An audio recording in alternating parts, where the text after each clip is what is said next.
এক বছরে সাইবার অপরাধের সংখ্যা বেড়েছে দ্বিগুণ, পাল্টেছে অপরাধের ধরন।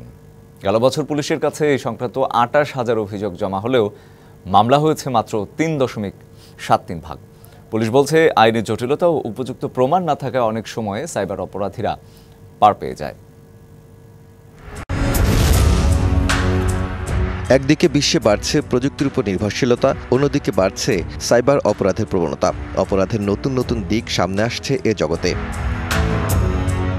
বাংলাদেশেও গত এক বছরে সাইবার অপরাধ বেড়েছে দ্বিগুণ। এই সময়ে মোট অপরাধের শতকরা ১১.৮৫ অপরাধ হয়েছে সাইবার জগতে। আক্রান্তদের মধ্যে শতকরা ৫৯ নারী। নগদের কাছে সব গ্রাহকই প্রিয়, তাই তো সারা দেশে ক্যাশ আউট চার্জ সবচেয়ে কম। এই তথ্য জানিয়েছে সাইবার অপরাধ অ্যাওয়ারনেস ফাউন্ডেশন। শনিবার সকালে ঢাকা রিপোর্টার্স ইউনিটিতে ২০২৪ সালের সাইবার অপরাধ প্রবণতা নিয়ে একটি প্রতিবেদন প্রকাশ করে সংগঠনটি। ফের মাথাচাড়া দিয়ে উঠছে এটিএম কার্ড হ্যাকিং, ফলে ডিজিটাল লেনদেনে গ্রাহকেরা আরও সজাগ থাকা এবং গোপনীয়তা সুরক্ষায় সচেতনতা গড়ে তোলার কোনো বিকল্প নেই। জানানো হয়, শুধু গত বছরই সাইবার অপরাধের শিকার হয়ে ২৮,০০০-এর বেশি ভুক্তভোগী অভিযোগ করেছে পুলিশের কাছে। প্রকৃত অপরাধের সংখ্যা আরও অনেক বেশি জানিয়ে বক্তারা বলেন, সাইবার অপরাধ বাড়ার পেছনে মানি লন্ডারিংয়ের ভূমিকা রয়েছে। অনলাইন গ্যাম্বলিং বলতে যে মামলাগুলো সাইবার সিকিউরিটি অ্যাক্টে হচ্ছে, তার আড়ালে আছে মানি লন্ডারিং।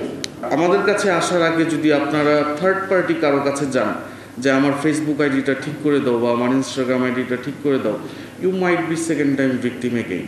তারা যখন এটার উপর ওভার ইঞ্জিনিয়ারিং করে, তখন আসলে কিন্তু এভিডেন্সগুলোই আসলে নষ্ট হয়ে যাচ্ছে।